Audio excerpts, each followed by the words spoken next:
Hello welcome to competitive exams library. Video చూస్తున్న వాళ్ళు ఇంకా సబ్స్క్రైబ్ చేయకుండా చూస్తుంటే కనుక తప్పకుండా ఛానల్ని సబ్స్క్రైబ్ చేసుకుని ఫాలో అవ్వండి. రైల్వే ఎగ్జామ్స్కి యూస్ఫుల్ అయ్యే జనరల్ సైన్స్ వీడియోస్ అయితే మనం డిస్కస్ చేస్తున్నాం కదా, దానిలో భాగంగా ఈరోజు మనకి మరొక వీడియో అయితే డిస్కస్ చేద్దాం. ఇప్పటిదాకా చాలా వీడియోస్ అయితే జనరల్ సైన్స్లో చేయడం జరిగింది, ఇంగ్లీష్ మీడియం తెలుగు మీడియం బైలింగ్ వల్ల కూడా. ఆ వీడియోస్ అన్ని కూడా ఒక ప్లేలిస్ట్ అనేది క్రియేట్ చేశాను. ఆ ప్లేలిస్ట్ లింక్ మీకు పైన ఐఎన్ఎస్ సింబల్ దగ్గర క్లిక్ చేస్తే వస్తుంది. అక్కడ నుండి వీడియోస్ ఏవి కూడా మిస్ అవ్వకుండా చూడండి, ఎందుకంటే ప్రతి వీడియోలో కూడా ఇంపార్టెంట్ బిట్స్ ఫ్రీక్వెంట్ గా అడుగుతున్నవి రిపీటెడ్ గా అడిగిన బిట్స్ నేను చేస్తున్నాను కాబట్టి ప్రతి వీడియోలో ప్రతి స్లైడ్ ప్రతి బిట్ కూడా చాలా ఇంపార్టెంట్. ఖచ్చితంగా మీరు అయితే చూసుకోవాల్సి అయితే ఉంటుంది. ఓకే, ఇక ఇన్ఫర్మేషన్ లోకి వెళ్లే ముందు ప్రతి వాళ్ళు కూడా వీడియోకి ఒక లైక్ చేసి అయితే చూడండి. మీకు ఫస్ట్ ఇంగ్లీష్ లో చెప్పి తర్వాత తెలుగులో కూడా సేమ్ ఇన్ఫర్మేషన్ అయితే ప్రొవైడ్ చేస్తాను. ఓకే, లైక్ చేసి అయితే మీరు సపోర్ట్ చేస్తూ ఉంటే నాకు కూడా ఎక్కువ ఇంట్రెస్ట్ వస్తుంది వీడియోస్ చేయడానికి. లైక్ కామెంట్ షేర్ చేయడం అయితే మర్చిపోకండి. అలాగే హూ ఇస్ హూ పీడిఎఫ్స్ కానీ, స్టాటిక్ జీకే పీడిఎఫ్స్ కానీ, మంత్లీ కరెంట్ అఫైర్స్ పీడిఎఫ్స్ కానీ అన్నీ కూడా ఇంగ్లీష్ తెలుగు రెండు లాంగ్వేజ్ లో అవైలబుల్ గా ఉంటాయి. లింక్స్ డిస్క్రిప్షన్ లో ఇచ్చాను, ఎవరన్నా బై చేయాలనుకుంటే ఒకసారి అయితే చెక్ చేయండి. అలాగే వాట్సాప్ టెలిగ్రామ్ లింక్స్ కూడా ఉంటాయి, ఒకసారి అయితే చెక్ చేయండి. ఇక ఇన్ఫర్మేషన్ లోకి వెళ్ళినట్లయితే మొట్టమొదటిగా washing soda. Okay, sodium carbonate ని సాధారణంగా ఏమని పిలుస్తారు అంటే వాషింగ్ సోడా అని పిలుస్తారు, లేదా వాషింగ్ సోడా యొక్క సైంటిఫిక్ నేమ్ ఏంటి అంటే సోడియం కార్బోనేట్ మనకి. సోడియం క్లోరైడ్ ఏదైతే ఉందో ఈ సోడియం క్లోరైడ్ మనకి అబ్టైన్ చేయడం ద్వారా ఈ వాషింగ్ సోడా సోడియం కార్బోనేట్ అయితే వస్తుంది. దీని యొక్క chemical name Na2CO3 10H2O. Okay, మనకి sodium carbonate can be obtained by heating baking soda. Baking సోడాని హీట్ చేయడం ద్వారా సోడియం కార్బోనేట్ అయితే రావడం అయితే జరుగుతుంది. కింద ఈక్వేషన్ కూడా ఉంది, ఒకసారి చూసుకోండి. అలాగే సోడియం కార్బోనేట్ అనేది ఎక్కడెక్కడ యూజ్ అవుతుంది అనేది కూడా అడుగుతూ ఉంటాడు. గ్లాస్ తయారీలో, సోప్స్, పేపర్ ఇండస్ట్రీస్ లోను, అలాగే మనకి బోరాక్స్ గాను, అలాగే డొమెస్టిక్ పర్పస్ గా క్లీనింగ్ ఏజెంట్ గాను, వాటర్ యొక్క పర్మనెంట్ హార్డ్నెస్ ని రిమూవ్ చేయడానికి అయితే ఈ వాషింగ్ సోడా లేదా సోడియం కార్బోనేట్ అయితే యూజ్ చేయడం అయితే జరుగుతుంది. ఓకే, వాషింగ్ సోడా లేదా సోడియం కార్బోనేట్. సోడియం క్లోరైడ్ ఏదైతే సాధారణ ఉప్పు ఉందో దీని నుండి తయారు చేయగల మరొక రసాయనమే ఈ వాషింగ్ సోడా లేదా బట్టల సోడా అని కూడా అంటారు, Na2CO3 10H2O. Okay, washing soda లేదా బట్టల సోడా ఏంటి అంటే అది సోడియం కార్బోనేట్. బేకింగ్ సోడాను వేడి చేస్తే సోడియం కార్బోనేట్ ఏర్పడడం అయితే గమనించవచ్చు. సోడియం కార్బోనేట్ పునఃస్ఫటికరణం చేస్తే వాషింగ్ సోడా అయితే లభిస్తుంది. ఓకే, ఇది కూడా ఒక క్షార స్వభావం కలిగిన లవణం మనకి. ఓకే, ఇది మనకి ఎక్కడెక్కడ ఉపయోగిస్తారంటే గాజు, సబ్బులు, కాగితం పరిశ్రమలో అయితే ఉపయోగిస్తారు. అలాగే బోరాక్స్ వంటి సోడియం సమ్మేళనాల తయారీకి, గృహ అవసరాలలో సోడియం కార్బోనేట్ వస్తువులు శుభ్రపరచడానికి, నీటి యొక్క శాశ్వత కాఠిన్యతను తొలగించడానికి కూడా దీన్ని అయితే ఉపయోగించడం అయితే జరుగుతుంది. అలాగే next baking soda. Baking soda is sometimes added for faster cooking. Okay, cooking త్వరగా చేయడానికి బేకింగ్ సోడాని యూస్ చేస్తూ ఉంటారు. దీని యొక్క సైంటిఫిక్ నేమ్ వచ్చేసరికి, కెమికల్ నేమ్ వచ్చేసరికి sodium hydrogen carbonate. Okay, sodium hydrogen carbonate NaHCO3. Okay, equation కింద చూసుకోండి. దీన్ని మనకి ఎందులో యూజ్ చేస్తారు అంటే కనుక baking powder mainly contains NaHCO3 and its other compounds CaH2PO42 and starch. NaHCO3 produce CO2 which rises through bubbling dropped into cake or breads. అంటే కేకులు, బ్రెడ్లు తయారీలో అయితే దీన్ని ఉపయోగిస్తూ ఉంటారు. కేక్, బ్రెడ్ కానీ స్మూత్ గా స్పాంజీగా ఉండడానికి అయితే ఇదైతే సహాయపడుతుంది. అలాగే sodium hydrogen carbonate is also an ingredient in antacids. Okay, antacids లో కానీ, అలాగే being alkaline it neutralize the excess acid in the stomach and provides relief. Okay, మనకి స్టమక్ లో ఎక్సెస్ ఏదైతే ఉంటుందో మనకి యాసిడ్ అనేది, ఆ ఎక్సెస్ యాసిడ్ స్టమక్ లో ఉన్నదాన్ని న్యూట్రలైజ్ చేయడానికి కూడా ఇదైతే ఉపయోగపడుతుంది. అలాగే సోడా యాసిడ్ ఇన్ ఫైర్, మనకి ఫైర్ ఎక్స్టెన్షన్స్ లో కూడా మనకి సోడా యాసిడ్ అయితే మనకి సోడా యాసిడ్ గా దీన్ని అయితే యూజ్ చేస్తారు. అలాగే మైల్డ్ యాంటీసెప్టిక్ గా కూడా మనకి బేకింగ్ సోడా అయితే యూజ్ చేయడం అయితే జరుగుతుంది. ఓకే, బేకింగ్ సోడా లేదా వంట సోడా సోడియం బైకార్బోనేట్. దీన్ని మనకి బేకింగ్ సోడాని మనకి తొందరగా ఆహారాన్ని ఉడికించడానికి ఉపయోగిస్తూ ఉంటారు. సోడియం హైడ్రోజన్ దీని యొక్క రసాయనం వచ్చేసరికి సోడియం హైడ్రోజన్ బైకార్బోనేట్ NaHCO3 అని అంటారు. ఇది ఎక్కడెక్కడ ఉపయోగపడుతుంది అంటే ఆమ్లాన్ని తటస్థీకరించడానికి NaHCO3 అయితే మనకి ఉపయోగిస్తూ ఉంటారు. ఓకే, వంట సోడా ఒక క్షయం చెందని బలహీనమైన క్షారం కిందకైతే వస్తుంది. ఓకే, ఉపయోగాలు చూసుకున్నట్లయితే ఇది మనకి ఆమ్ల కాల్షియం డైహైడ్రోజన్ బేకింగ్ పౌడర్ ఒక ప్రధాన అణుఘటకం NaHCO3 అనేది. దీంతో పాటుగా ఆమ్ల కాల్షియం డైహైడ్రోజన్ ఫాస్ఫేట్ ఏదైతే ఉందో అలాగే మరియు పిండి పదార్థాలు బేకింగ్ పౌడర్లో ఉంటాయి. సోడియం బైకార్బోనేట్ అనేది బ్రెడ్, కేకుల తయారీలో, బేకింగ్లోనూ మనకి CO2 విడుదల చేయడం ద్వారా పిండి పొంగడానికి మరియు మృదువుగా మారడానికి స్పాంజ్ లాగా సాఫ్ట్గా ఉండడానికి ఉపయోగపడుతుంది కాబట్టి కేకులు, బ్రెడ్ల తయారీలో ఉపయోగిస్తారు. అలాగే సోడియం హైడ్రోజన్ కార్బోనేట్ను యాంటాసిడ్స్లో ఒక ముఖ్యమైన అణుఘటకంగా కూడా ఉపయోగిస్తారు. ఇది బలహీనమైన క్షారం కాబట్టి జీర్ణాశయంలో విడుదలైన ఆమ్లాన్ని తటస్థీకరించి ఉపశమనాన్ని కలగజేయడానికి కూడా మనకైతే యూజ్ చేస్తారు. అంటే స్టమక్లో ఉండే యాసిడ్ అనేది మనకి న్యూట్రలైజ్ అవ్వాలంటే మనకి క్షారం కావాలి కదా. యాసిడ్కి బేస్ అనేది న్యూట్రలైజ్ చేస్తుంది కాబట్టి బలహీనమైన క్షారం కాబట్టి దీన్ని అయితే ఆ విధంగా కూడా ఉపయోగిస్తారు. అగ్నిమాపక యంత్రాల్లో కూడా దీన్ని సోడా ఆమ్లంగా కూడా ఉపయోగించడం జరుగుతుంది. బలహీనమైన యాంటీసెప్టిక్ గాయాన్ని కుళ్ళిపోకుండా చేయడానికి కూడా ఈ సోడియం హైడ్రోజన్ కార్బోనేట్ అయితే యూజ్ చేయడం అయితే జరుగుతుంది. Next bleaching powder. Bleaching powder, you know that chlorine is produced during the electrolysis of aqueous sodium chloride. The chlorine gas is used for the manufacture of bleaching powder. Bleaching powder తయారీలో మనకి chlorine gas అనేది అయితే use చేస్తారో. Bleaching powder is produced by the action of chlorine on dry slaked lime CaOH2. Bleaching powder is represented by formula CaOCl2. Okay, bleaching powder formula CaOCl2. కింద equation అయితే మీరు గమనించండి. ఈ బ్లీచింగ్ పౌడర్ ఎక్కడ ఉపయోగపడుతుందంటే used for the bleaching cotton and linen in the textile industry, for bleaching wood pulp in paper industry and bleaching washed clothes in లాండ్రీస్లో కానీ, paper ఇండస్ట్రీస్లో కానీ, టెక్స్టైల్ ఇండస్ట్రీలో కానీ దీన్ని అయితే ఉపయోగిస్తూ ఉంటారు. అలాగే ఆక్సిడైజింగ్ ఏజెంట్గా కెమికల్ ఇండస్ట్రీస్లో ఉపయోగిస్తారు. అలాగే disinfecting drinking water to make it free of germs. Okay, drinking వాటర్ని డిస్ఇన్ఫెక్షన్ చేయడం కోసం, అలాగే reagent in the preparation of క్లోరోఫామ్లుగా కూడా దీన్ని అయితే యూజ్ చేస్తూ ఉంటారు. ఓకే, విరంజన చూర్ణము బ్లీచింగ్ పౌడర్ సజల సోడియం క్లోరైడ్ ద్రావణాన్ని, బ్రైన్ ద్రావణాన్ని విద్యుత్ విశ్లేషణ చేయడం ద్వారా క్లోరిన్ వాయువు లభిస్తుందని అయితే మీకు తెలుసు కదా. ఈ క్లోరిన్ వాయువు అనేది బ్లీచింగ్ పౌడర్ తయారీలో అయితే ఉపయోగపడుతుంది. తేమలేని కాల్షియం హైడ్రాక్సైడ్ అంటే సోడియం స్లేక్డ్ లైమ్ ఏదైతే CaOH2 ఉంటుందో దీనిపైన క్లోరిన్ వాయువు చర్య జరపడం ద్వారా ఈ బ్లీచింగ్ పౌడర్ అయితే ఏర్పడుతుంది. ఓకే, దీనినే కాల్షియం ఆక్సిక్లోరైడ్ CaOCl2 అనే సంకేతంతో సూచిస్తారు. కింద ఈక్వేషన్ చూడండి. దీన్ని ఎక్కడెక్కడ ఉపయోగిస్తారంటే వస్త్ర పరిశ్రమల్లో కాటన్ మరియు నారాలను విరంజనం చేయడానికి, కాగితం పరిశ్రమలో కలపగుజ్జును విరంజనం చేయడానికి, బట్టలను విరంజనం చేయడానికి లాండ్రీస్లోనూ ఉపయోగిస్తూ ఉంటారు. అలాగే రసాయన పరిశ్రమలో ఆక్సీకరణిగా ఉపయోగిస్తారు. తాగే నీటిని క్రిముల నుండి సంహరించడానికి క్రిమి సంహారిణిగా, అలాగే క్లోరోఫామ్ తయారీలో మనకి కారకంగా అయితే ఉపయోగిస్తూ ఉంటారు. మీరు వాటర్లో ఒక్కొక్కసారి క్లోరిన్ ఎక్కువైపోయినప్పుడు మనకి బ్లీచింగ్ పౌడర్ ఇది ఎక్కువైనప్పుడు మనకి ఒక్కొక్కసారి మనకి స్మెల్ వస్తూ ఉంటుంది కదా డ్రింకింగ్ వాటర్ అనేది ఒక్కొక్కసారి. Next plaster of Paris. Okay, CaSO4 of H2O. Okay, CaSO4 of H2O. Gypsum ఏదైతే ఉందో CaSO4 2H2O దీన్ని 373 కిలో ఉష్ణోగ్రతకు నెమ్మదిగాను అతి జాగ్రత్తగాను వేడి చేస్తే పాక్షికంగా నీటి అణువులను కోల్పోయి కాల్షియం సల్ఫేట్ హెమిహైడ్రేట్ అంటే CaSO4 హాఫ్ H2Oగా అయితే మారుతుంది. దీన్నే ప్లాస్టర్ ఆఫ్ ప్యారిస్ అని అయితే అంటారు. ఇక్కడ చూడండి CaSO4 హాఫ్ H2O. ఓకే, దీన్ని మనకి ప్లాస్టర్ ఆఫ్ ప్యారిస్ అని అయితే అంటారు. మన శరీరంలో విరిగిన ఎముకలను తిరిగి సక్రమంగా అతికించడానికి వేసే కట్టులో డాక్టర్లు దీన్ని ఉపయోగిస్తారు. ప్లాస్టర్ ఆఫ్ ప్యారిస్ తెల్లగా ఉండే ఒక పదార్థము. దీనిని నీటితో కలిపినప్పుడు జిప్సం ఏర్పడడం వల్ల అది ఒక దృఢమైన ఘన పదార్థంగా అయితే మారుతుంది. ఓకే, దీనికి ఏదైతే ప్లాస్టర్ ఆఫ్ ప్యారిస్ ఉందో ఈ plaster of Paris CaSO4 half H2O ఏదైతే ఉందో దీనికి కొంచెం నీరు కలిపాం, అంటే 1.5 H2O అని కలిపాం, అంతే కొంచెం వాటర్ని కలిపాము. ఇక్కడ ఆల్రెడీ సగం వాటర్ ఉంది, ఇక్కడ 1.5 వాటర్ని కలిపాం, అంటే సగము ఒకటి కలిపి 2 వాటర్ అయింది కదా, అంటే CaSO4 2H2O అయింది. అంటే ఏమైంది, ఈ ప్లాస్టర్ ఆఫ్ ప్యారిస్ ఏదైతే ఉందో దీనికి వాటర్ని కలపడం వల్ల మనకి జిప్సం అయితే ఏర్పడడం అయితే జరిగింది.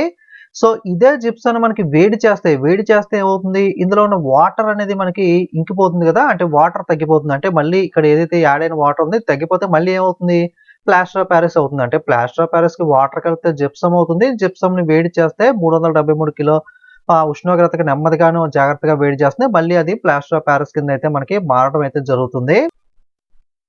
ఓకే, నెక్స్ట్ మనకి ఐ రిలేటెడ్ గా చూసినట్లయితే మనకి ఐలో ఇక్కడ ఏమన్నా పార్ట్ ఏదైతే ఉందో సిలియారి కండరాలు అంటారో ఇది వచ్చేసరికి మనకి నల్లగుడ్డు, ఇది మనకి కనుపాప, ఇది మనకి నేత్రోదక ద్రవము, ఇది బయట ఉన్నది వచ్చేసరికి కార్నియా, మనకి చాలా ఇంపార్టెంట్ ఇది కార్నియా. అలాగే ఇది ఉన్నది కదా ఇది కటకం మనకి. అలాగే ఇది వచ్చేసరికి రెటీనా, ఇది వచ్చేసరికి దృక్ నాడి. ఓకే, ఇవి అడుగుతూ ఉంటాడు. ఓకే, సో ఇది వచ్చేసరికి పుపుల్ మనకి, ఇది ఐరిష్, ఇది వచ్చేసరికి సిలియరీ మజిల్స్, ఇది వచ్చేసరికి మనకి యాక్వియస్ హ్యూమర్, ఇది కార్నియా, ఇది లెన్స్, ఇది రెటీనా, ఇది ఆప్టిక్ నర్వ్. ఓకే, సో చూసుకోండి, అడుగుతున్నాడు ఖచ్చితంగా. నెక్స్ట్ కొన్ని ప్రాబ్లమ్స్ చూసినట్లయితే 2D కటకాన్ని వాడాలని చెప్పి డాక్టర్ సూచిస్తే కనుక ఆ కటకం యొక్క నాభ్యంతరం అనేది ఎంత ఉంటుంది అని చూసినట్లయితే కటక సామర్థ్యం P = 2D తీసుకున్నట్లయితే కనుక P = 100/F. ఇది ఫార్ములా మనకి. P = 100/F. మనకి P అనేది 200/F. సో F అనేది మనం కనుగొనాలి అంటే F = 100/2. అంటే మనకి 100 అనేది Fని ఇటువైపు పంపించి 2ని ఇటువైపు తెచ్చుకుంటే F = 100/2 అంటే 50 సెంటీమీటర్స్. అంటే F అనేది కటక నాభ్యంతరం అనేది F = 50 సెంటీమీటర్స్ అయితే అవుతుంది. P = 100/F ఫార్ములా ద్వారా మనం అయితే దీన్ని సాల్వ్ చేయొచ్చు. ఓకే, మనకి పవర్ అనేది 5D ఇచ్చి అలాగే -3D కాంబినేషన్లో ఫోకల్ లెంత్ అనేది కనుగొనమని అడిగితే కనుక ఓకే, సో లెంత్ అనేది ఫస్ట్ ఎలా కనుగొనాలంటే P = P1 + P2. అంటే మైనస్ని ప్లస్ని రెండింటిని యాడ్ చేయాలి. -3 + 5. ఓకే, ఇక్కడ 5D -3 కాబట్టి -3 + 5 యాడ్ చేస్తే 2 అనేది వస్తుంది P అనేది.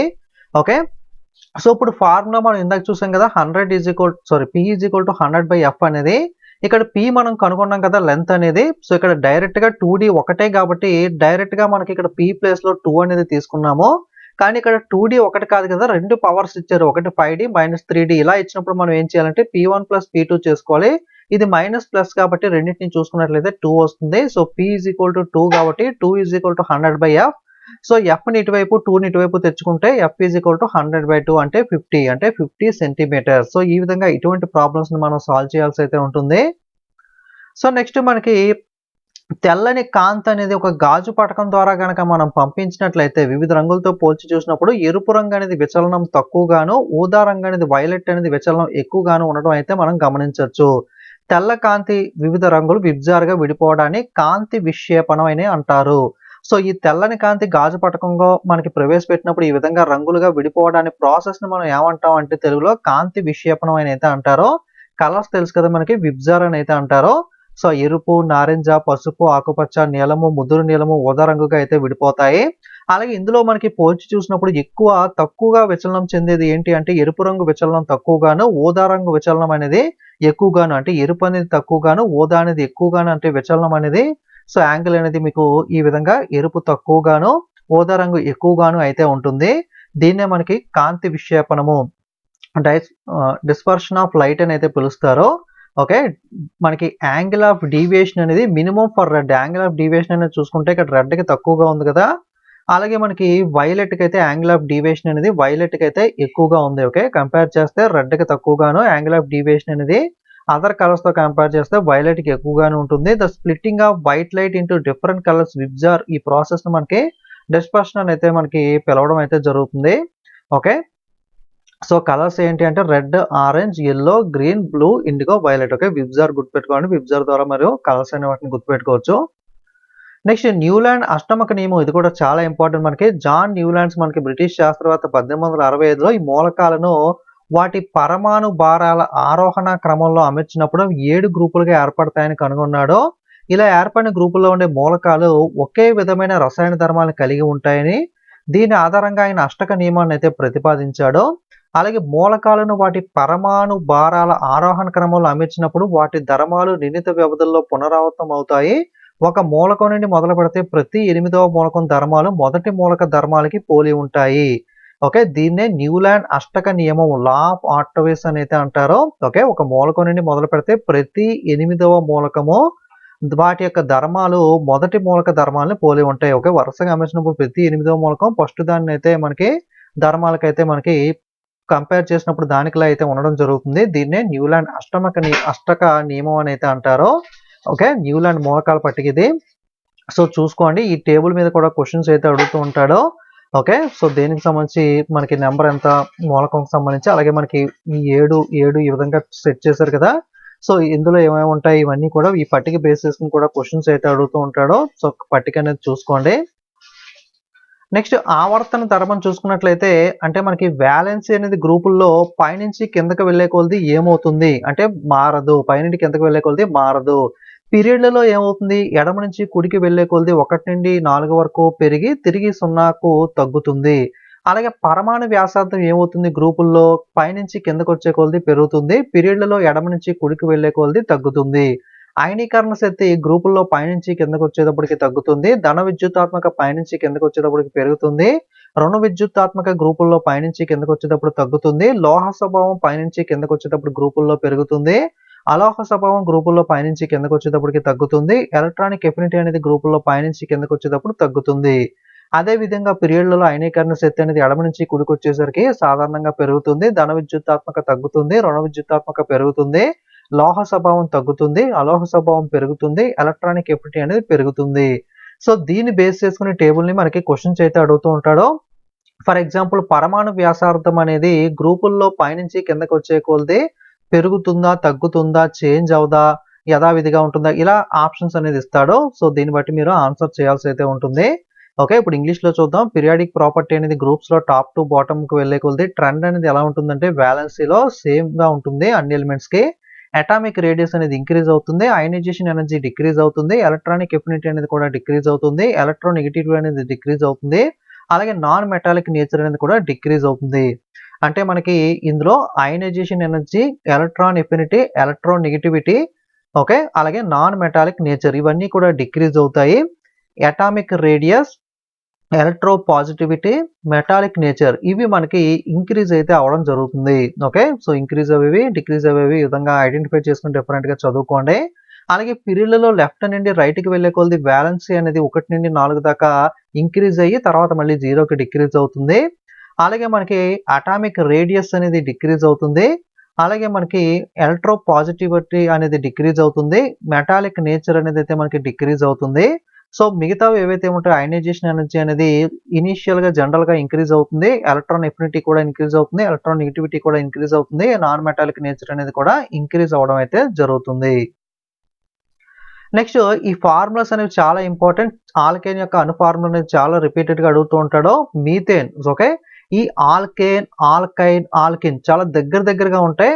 Alkane, ఆల్కైన్, alkene. సో చూసుకోండి. So methane CH4, ethane C2H6, propane C3H8, butane C4H10, pentane C5H12, అలాగే ఈథైన్ C2H2, ప్రోపైన్ C3H4, butane C4H6, పెంటైన్ C5H8. అలాగే ఆల్కిన్ లో వచ్చేసరికి ethene C2H4, ప్రోపిన్ C3H6, butyne C4H8, పెంటిన్ C5H5. So ఇవి సేమ్ ఉన్నప్పటికీ కూడా ఆల్కైన్ అయితే ఏంటి, ఆల్కైన్ లో ఏమవుతుంది, ఆల్కిన్ ఏమవుతుంది, వీటికి ఫార్ములాస్ కూడా ఉంటాయి. ఒకసారి ఫార్ములాస్ కూడా మీరు చూసుకోండి కావాలంటే కనుక. ఇవి కూడా చాలా రిపీటెడ్ గా అడిగాడు. సో నెక్స్ట్ ఇంకొక సమ్ చూసినట్లయితే 10 ఓం, 20 ఓం, 30 ఓం నిరోధం గల 3 నిరోధాలను ఏ శ్రేణిలో సమాంతరంగా కలిపినప్పుడు వాటి ఫలిత నిరోధాలు కనుగొనండి.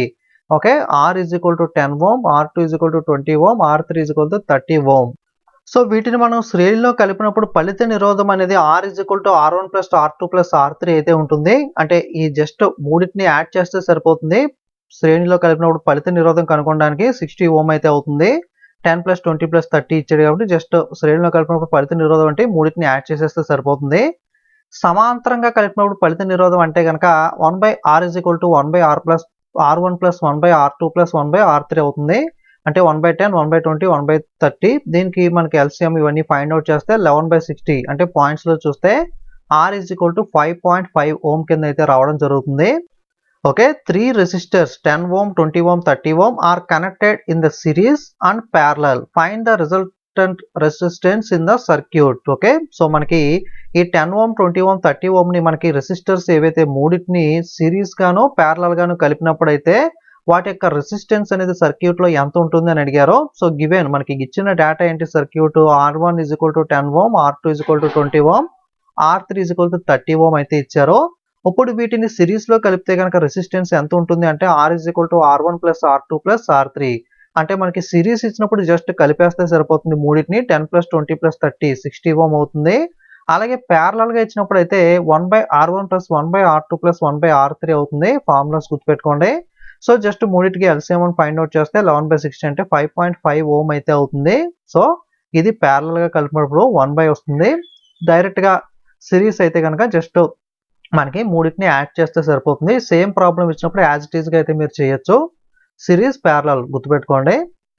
సో నెక్స్ట్ R1 4 8 AM నిరోధకాల 3 నిరోధాల శ్రేణిలో కలపగా ఫలిత నిరోధం 80 ఓం వస్తే R1 విలువ అంటే ఇక్కడ రివర్స్‌లో ఇచ్చాడు. అంటే సో డైరెక్ట్‌గా R1, R2, R3 ఇవ్వకుండా సో డైరెక్ట్‌గా R ఇచ్చేసి మనకి R1 అయితే కనుగొనమన్నాడు.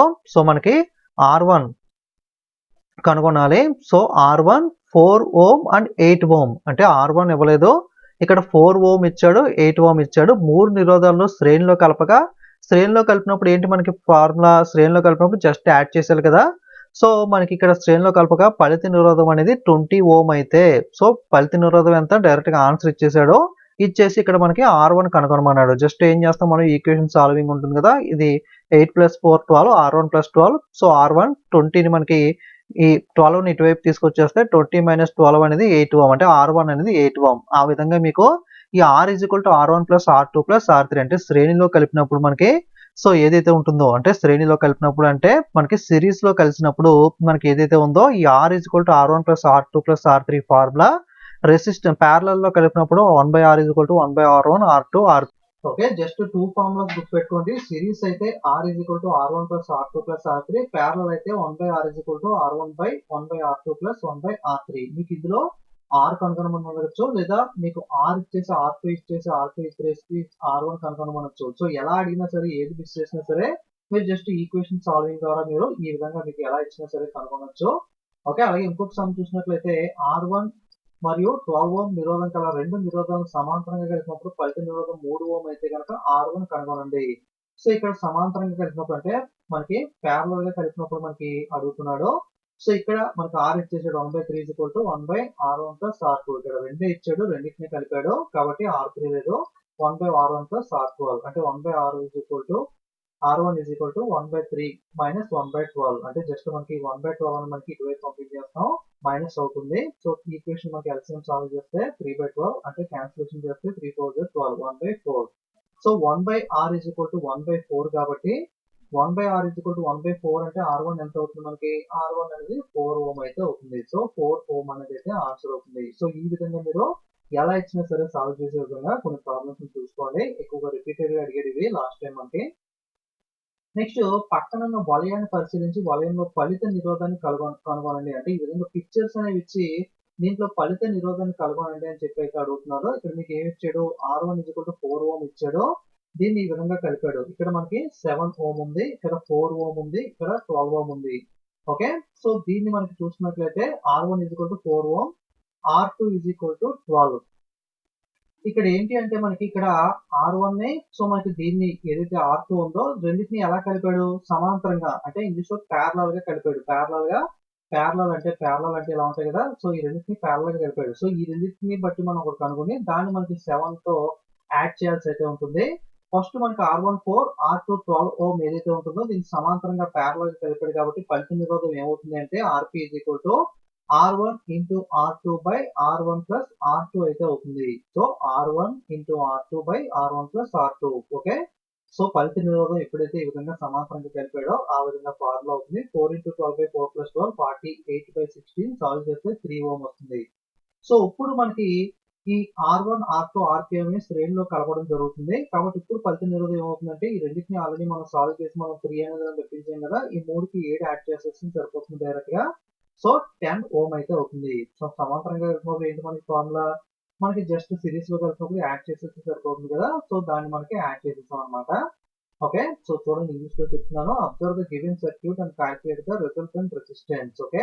R1 4 R2 12 ఈ రెండు కూడా మనకి ప్యారలల్ గా కలిపబడ్డాయి కాబట్టి రెసిస్టెన్స్ ఎలా క్యాల్కులేట్ చేస్తామంటే R1 into R2 by R1 plus R2 solve చేస్తే 3 ఓం వస్తుంది.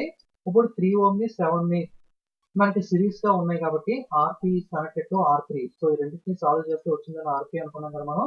ఈ RP ని ఈ R3 తో కనెక్ట్ చేసేస్తే జస్ట్ మనకి యాడ్ చేస్తే సరిపోతుంది కదా. 3 + 7 10 ఓం అయితే అవుతుంది. ఓకే. సో ఈ టైప్ ఆఫ్ ప్రాబ్లమ్స్ అనేవి ఎక్కువగా అడగడం జరిగింది ప్రీవియస్ గా కాబట్టి ఒకసారి చూసుకోండి. ఇంకా చాలా ప్రాబ్లమ్స్ ఉంటాయి ఫిజిక్స్ లో. సో అన్ని చెప్పడానికి కష్టం కదా. జస్ట్ ఎక్కువగా అడిగిన కొన్ని ఈజీ సమ్స్ మనకి ఈజీగా తక్కువ టైంలో మనకి సాల్వ్ చేయగలిగే నేర్చుకునేవి అయితే మీకు అయితే కొన్ని చెప్పడం జరిగింది. సో చూసుకోండి ఇంకా చాలా ప్రాబ్లమ్స్ అయితే ఉంటాయి. నెక్స్ట్ మనకి మొక్కలకి సంబంధించి చూసినట్లయితే మనం వాన్ హెల్మెట్ చేసిన ప్రయోగాన్ని ఒకసారి చూసినట్లయితే మొక్కలు మనకి నేలలోని ఖనిజ లవణాలు మరియు నీటిని వేర్ల ద్వారా అయితే గ్రహిస్తాయి కదా. సో మొక్కలు మనకి వేర్ల ద్వారా భూమిలో ఉన్న వాటిని గ్రహిస్తూ ఉంటే వాటిని కానీ ఖనిజ లవణాలు కానీ ఆ గ్రహించి ఆ వేర్ల నుండి మనకి మొత్తం మొక్కకి ఎక్కడికైతే కావాలో అక్కడికి ట్రావెల్ చేస్తే వాటికి అందిస్తూ ఉంటాయి. ఆకులకు కానీ పళ్ళకి కానీ ఎక్కడికైతే కావాలో. సో వేర్లు ఈ శోషించిన నీరు పత్రాల్లో తయారైన ఆహార పదార్థం దారువు జైలం. ఓకే. సో ఈ వాటర్ గాని వీటిని గాని మనకి జైలం ద్వారా గాని పోషక ఖనిజాల ఫైలం అనే నాలుక పుంజ వాస్కులర్ బండిల్స్ వ్యవస్థ ద్వారా మొక్క యొక్క ఇతర భాగాలకైతే సరఫరా చేస్తుంది. వేర్లలో దారు ఖనిజాల కేంద్రం నుండి పరిధి వైపు విస్తరించే కాలంలో దారు ఖనిజాలు నాలిక పుంజలో కేంద్రం డబ్బా వైపు అయితే అమరి ఉండడం అయితే జరుగుతుంది. ఓకే. సో చూసుకోండి. సో నెక్స్ట్ ఈ వృక్ష కణజాలాల్లో రకాలు చూసినట్లయితే 4 రకాలు ఉంటాయి. మొక్కల భాగాలన్నిటిలోనూ పెరుగుదల మరియు మరమ్మతులు నిర్వహించేవి విభాజ్య కణజాలాలు. ఓకే. మెరిస్టమేటిక్ టిష్యూస్ అని అంటారు. పై పొరలను ఏర్పరిచేవి త్వణ కణజాలాలు డెర్మల్ టిష్యూస్ అంటారు. వృక్ష దేహాన్ని ఏర్పరుస్తూ ఇతర కణజాలాలు సరైన స్థితిలో ఉండేలా చేసేవి సహాయక కణజాలాలు గ్రౌండ్ టిష్యూస్ అని అంటారు. పదార్థాల రవాణాకు ఉపయోగపడే ప్రసరణ కణజాలాలు వాస్కులర్ టిష్యూస్ అని అయితే అంటారు. ఈ 4 టైప్స్ అయితే ఉంటాయి వృక్ష కణజాలాలు అనేవి. నెక్స్ట్ మూత్రపిండాల గురించి చూసినట్లయితే మూత్రపిండాలు మనకి ఇష్యూ వచ్చి చాలా మందిలో మనకి పని చేయనప్పుడు మనకి డయాలసిస్ అనేది చేస్తూ ఉంటారు కదా. సో ప్రాసెస్ ఏంటంటే మూత్రపిండాలు పనిచేయని వారిలో డయాలసిస్ యంత్రంతో రక్తాన్ని అయితే వడకడతారో ఈ కృత్రిమంగా రక్తాన్ని వడకట్టే ప్రక్రియను హిమో డయాలసిస్. ఓకే. హిమో డయాలసిస్ అనేది పిలుస్తారు. ఈ ప్రక్రియలో రక్తాన్ని ఒక ముఖ్యమైన ధమని ద్వారా బయటకు తెచ్చి రక్త స్పందనాన్ని నిరోధించే కారకాలను కలిపి హెపరిన్ వంటివి కలిపి డైలైజర్ అనే యంత్రంలోకి పంపి ఏర్పాటు చేస్తారు. ఈ డైలైజర్ యంత్రంలో రక్తం కొన్ని గదులు లేదా గోడల వంటి ఛానల్స్ సెల్లో ఫేజ్ లో తయారైన నాళికల ద్వారా ప్రవహిస్తుంది. ఈ నాళికలు డైలైజింగ్ ద్రావణంలో మునిగి ఉంటాయి. ఒక సన్నని పొర నాళికలో రక్తాన్ని బయట ఉన్న డైలైజింగ్ ద్రావణాన్ని వేరు చేస్తుంది. ఈ నాళాలలో ప్రవహిస్తున్న రక్త నాళాలు బయట ఉన్న డైలైజింగ్ ద్రావణం రెండు ఒకే విధమైన నిర్మాణాన్ని కలిగి ఉండటం వల్ల తేడా కేవలం నత్రజని వ్యర్థాలు అయితే మనకి అదొకటే డిఫరెన్స్ అయితే అవుతుంది. ఈ విధంగా మనకి బ్లడ్ ని తీసి ఫిల్టర్ చేసి అయితే మనకి డయాలసిస్ ప్రాసెస్ అయితే చేస్తూ ఉంటారు. ఎందుకంటే న్యాచురల్ గా కిడ్నీలు చేసే పని మనకి కిడ్నీలో ఇష్యూ ఉండి ప్రాబ్లం ఉన్న వాళ్ళకి ఆ ప్రాసెస్ అనేది జరగదు కాబట్టి ఇలా చేయకపోతే మనకి చనిపోయే అవకాశం అనేది కూడా ఉంటుంది కాబట్టి ఈ ప్రాసెస్ అనేది అయితే మనకి కిడ్నీ పేషెంట్స్ అయితే చేస్తూ ఉంటారు. ఓకే. డయాలసిస్ మిషన్ దీన్ని ఆర్టిఫిషియల్ కిడ్నీ అని కూడా అంటారు. Kidneys are vital organs for survival.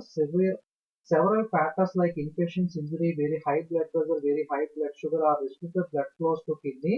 This leads to accumulation of poisonous wastes in their body and leads to death. Dialysis machine is used to filter the blood of the person when both kidneys are damaged. The process is called the hemodialysis. In this process, blood is taken out from the main artery mixed with an anticoagulant such as heparin and then pumped into the apparatus called dialyzer. In the apparatus, blood flows through the channels or tubes which are made of cellophane. These tubes are embedded in the dialyzing fluid. The membrane separates the blood flowing inside the tube and dialyzing fluid. Okay. ఈ విధంగా process అనేది అయితే dialysis process అయితే ఉంటుంది. Okay. Blood ని బయటకు తీసి purify చేసి ఫిల్టర్ చేసి మనకి మళ్ళీ అయితే పంపిస్తారు.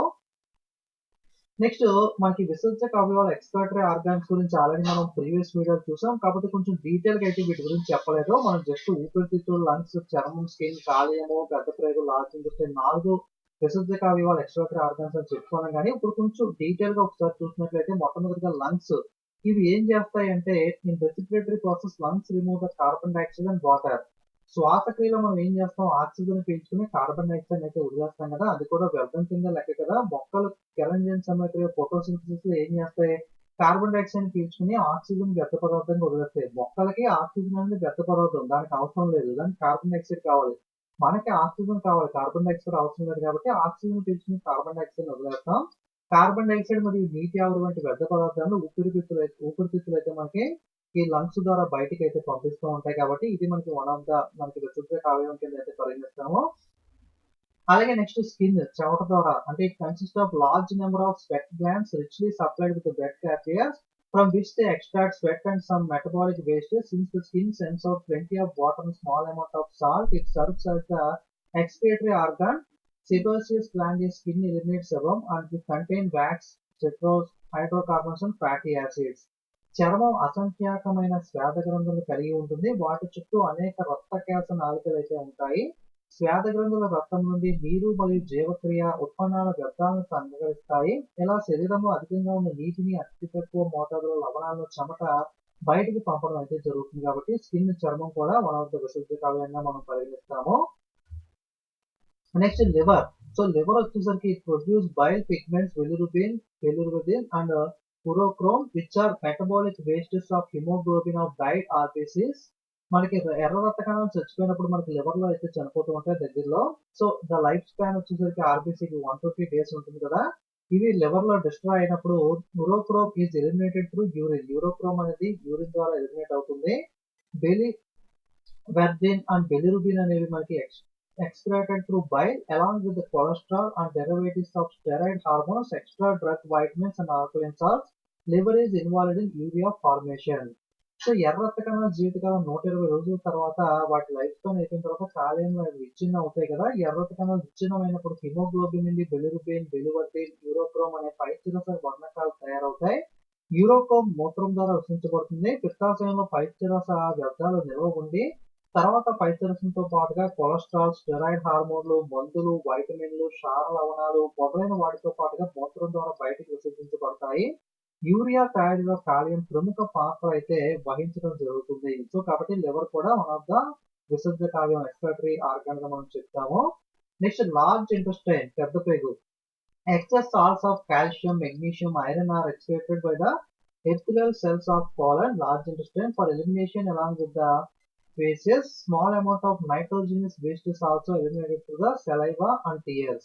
అధికంగా ఉన్న కాల్షియం, మెగ్నీషియం, ఐరన్ యొక్క లవణాలు పెద్దపేగు యొక్క ఉపకణజాలం ఎపిథెలియల్ టిష్యూ ద్వారా వేరు చేయబడి మలంతో పాటుగా బయటకైతే విసర్జించబడతాయి. కాబట్టి పెద్దపేగు అనేది కూడా మనకి ఒక విసర్జక అవయవంగా పరిగణిస్తాము. ఇంకా మిగతా ఏమన్నా నత్రజనిత గత పదార్థాలు లాంటివి ఉంటే కనుక నోట్లో లాలాజలం ద్వారా అలాగే కన్నీటి ద్వారా కూడా మనకి బయటకి అయితే వస్తాయి. ఓకే, సో నెక్స్ట్ థైరాయిడ్, గొంతు, థైరాక్సిన్. ఓకే, మనకి థైరాయిడ్ అనేది ఎక్కడ ఉంటుంది అంటే థైరాయిడ్ గ్రంథి అనేది గొంతు దగ్గరలో ఉంటుంది. సో ఇది మనకి థైరాక్సిన్. అలాగే సాధారణ పెరుగుదల రేటు మరియు జీవక్రియల పైన అయితే ప్రభావం చూపుతుంది. అలాగే స్త్రీ బీజ కోసం ఉదరం కింద ఉంటుంది. ఇవి మనకి ఏ హార్మోన్స్ విడుదల చేస్తాయి అంటే ప్రోస్టోజెరాన్, ఈస్ట్రోజన్ అయితే మనకి ప్రొజెస్టెరాన్, ఈస్ట్రోజన్ అయితే మనకి విడుదల చేస్తాయి. గర్భాశయం పెరుగుదల, పిండ ప్రతిస్థాపన, స్థాన గ్రంథుల అభివృద్ధి, కంటి వలయం పెరుగుదల, 28 రోజుల ఋతుచక్ర నియంత్రణకు అయితే ఈ హార్మోన్స్ అయితే మనకి యూజ్ అవడం జరుగుతుంది. అలాగే ముష్క గోనీలు ఏవైతే ఉంటాయో టెస్టోస్టెరాన్ అయితే ప్రొడ్యూస్ చేస్తాయి. ముఖం పైన వెంట్రుకలు పెరగడం, కండరాల అభివృద్ధి, కంఠస్వరంలో మార్పు, లైంగిక ప్రవర్తన, పురుష లైంగిక అవయవాల అభివృద్ధికి అయితే ఇవి యూజ్ అవుతాయి. ఎడ్రినల్ వచ్చేసరికి మూత్రపిండం రిలేటెడ్ గా మనకి ఎడ్రినల్ అనే హార్మోన్ అయితే విడుదల చేస్తుంది, మూత్రపిండం దగ్గర ఉంటుంది. ఇది హృదయ స్పందనను పెంచడం, రక్తంలో చక్కెర శాతాన్ని పెంచడం, హృదయ ధమని వ్యాసాన్ని, కంటిపాపు వ్యాసాన్ని పెంచడం పని చేస్తుంది. క్లోమా వచ్చేసరికి అంతర్మూలం దగ్గర ఉంటుంది. ఇన్సులిన్, గ్లూకోకాన్ అయితే మనకి ఇది హార్మోన్ క్లోమగ్రాన్ అయితే విడుదల చేస్తుంది. రక్తంలోని గ్లూకోజ్ శాతాన్ని తగ్గించడం, రక్తంలోని గ్లూకోజ్ శాతాన్ని పెంచడం అయితే ఈ క్లోమగ్రాన్, ఇన్సులిన్, గ్లూకోకాన్ అయితే యూజ్ అవడం అయితే జరుగుతుంది. ఓకే, సో ఇంగ్లీష్ లో కూడా ఉంది, ఒకసారి చూసుకోండి. ఇదే దాని గురించి క్లారిటీగా లేదు. థైరాయిడ్ అనేది నెక్ దగ్గర ఉంటుంది, థైరాక్సిన్ అయితే ప్రొడ్యూస్ చేస్తుంది. ఓవరీ వచ్చేసరికి లోవర్ అబ్డామిన్ దగ్గర ఉంటుంది, ఈస్ట్రోజన్, ప్రొజెస్టెరాన్ అయితే ప్రొడ్యూస్ చేస్తుంది. టెస్టిస్ వచ్చేసరికి మనకి స్క్రోటల్ సాక్ దగ్గర ఉంటుంది, టెస్టోస్టెరాన్ అయితే ప్రొడ్యూస్ చేస్తుంది. ఎడ్రినల్ వచ్చేసరికి కిడ్నీస్ కి అటాచ్ అయి ఉంటుంది, ఎడ్రినలిన్ అయితే మనకి రిలీజ్ చేస్తుంది. ప్యాంక్రియాస్ వచ్చేసరికి నియర్ డోడమ్ దగ్గర ఉంటుంది, ఇన్సులిన్ మరియు గ్లూకోకాన్ అయితే విడుదల చేయడం అయితే జరుగుతుంది. So next male reproductive system చూసుకున్నట్లయితే తెలుగులో ఆల్రెడీ చెప్పుకున్నట్టు ఫస్ట్ వీడియోలో ఇది మూత్రాశయము, మూత్రనాళము, శుక్రవాహిక, శుక్రగ్రాహిక, పౌరుష గ్రంథి, నేహనము, ప్రాశేకము, ఎపిడమిస్, అలాగే ముష్కము, ముష్కగోని. ఇంగ్లీష్ లో సార్ చూసినట్లయితే మనకి ureters, urinary bladder, vas deferens, seminal ducts, seminal vesicle, prostate gland, అలాగే ఇది పెన్నిస్, ఆర్థ్రా, ఎపిడమైస్, అలాగే టెస్టిస్, మనకి స్కోర్టమ్. ఓకే, ఇది మేల్ రీప్రొడక్టివ్ సిస్టమ్ కి సంబంధించి ప్రొనౌన్సియేషన్ చూసుకోండి ఒకసారి. నెక్స్ట్ శుక్రకణం, స్పెర్మ్ సెల్ చూసినట్లయితే ఇది ఎక్రోజామ్, ఇది తల, కేంద్రకము, మెడ, మైటోకాండ్రియం, ఇది మధ్య భాగం, ఇది తోక. Okay, tail, middle piece, mitochondria, neck, nucleus and acrosome. Next వృక్ష రాజ్యం చూసుకున్నట్లయితే దీంట్లో పుష్పించని మొక్కలు కొన్ని ఉంటాయి, పుష్పించే మొక్కలు కొన్ని ఉంటాయి. అంటే పుష్పాలు గాని విత్తనాలు గాని ఉండవు ఈ పుష్పించిన మొక్కల్లో. సిద్ధ బీజాశయాలు అనే ప్రత్యుత్పత్తి భాగాన్ని కలిగి ఉంటాయి. దీంట్లో మళ్ళీ 3 రకాలు ఉంటాయి. తలఫైటా, బ్రయోఫైటా, టెరిడోఫైటా అని చెప్పి కాండము, వేరు, కాండము, పత్రము విభేదనం చెందిన దేహభాగం కలిగిన మొక్కలను తలోఫైటా అంటారు. నిజమైన వేర్లు, పత్రాలు ఉండని వాటిని బ్రయోఫైటా అని, నిజమైన వేర్లు, పత్రాలు ఉండే వాటిని టెరిడోఫైటా అని అయితే అంటారు. ఓకే, అలాగే పుష్పించే మొక్కల్లో వివృత బీజాలు, అవృత బీజాలు అని ఉంటాయి. విత్తనాలు బయటికి కనిపిస్తాయి వివృత బీజాల్లో. అవృత బీజాల్లో అయితే విత్తనాలు ఫలాల లోపల అయితే అమరి ఉంటాయి. దీంట్లో మళ్ళీ అవృత బీజాలలో ఫలాల లోపల అమరి ఉన్న వాటిలో ఏకదళ బీజాలు, ద్విదళ బీజాలు అనే 2 రకాలు ఉంటాయి. ఒకే బీజదళం కలిగి ఉన్న వాటిని ఏకదళ బీజాలు అనేవి, 2 బీజదళాలు కలిగి ఉన్న వాటిని ద్విదళ బీజాలు అని చెప్పి అయితే పిలవడం జరుగుతుంది. ఓకే, ఇంగ్లీష్ లో చెప్తున్నాను. ప్లాంట్ కింగ్డమ్ లో మనకి ఓకే క్రెప్టోగ్రామ్స్ అలాగే phanerogams, non flowering plants, flowering and seed bearing. So దీంట్లో మళ్ళీ తలోఫైటా, బ్రయోఫైటా, టెరిడోఫైటా అని అయితే ఉంటాయి. Plants with undifferentiated body. So thallophyta have false roots and leaves, bryophyta true roots and leaves, pteridophyta. Okay, అలాగే దీంట్లో మనకి ఈ తలోఫైటాలో ఆల్గే మరియు ఫంగి ఉంటాయి.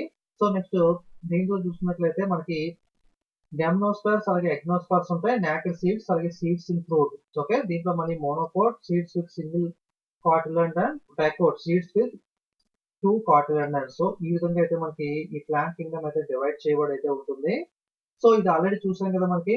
సో 23 జతల క్రోమోజోమ్స్ అయితే ఉంటాయి. సో టోటల్ గా అయితే 46 ఉంటాయి. 22 జతలు కామన్ గా ఉంటాయి.